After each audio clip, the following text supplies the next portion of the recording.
तोहारी कैसा दिन आ गई यार कि फिल्म की शूटिंग चलाता समझ में नहीं आ रहा।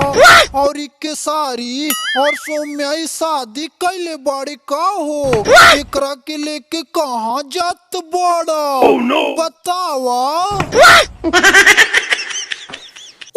पवन जी हमार बेस्ट फ्रेंड सच में शादी कर लीला।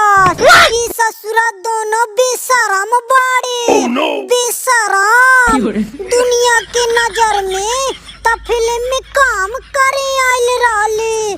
ससुरा यहाँ शादी कर लीलस, अपना पति के छोड़ दिलस यार।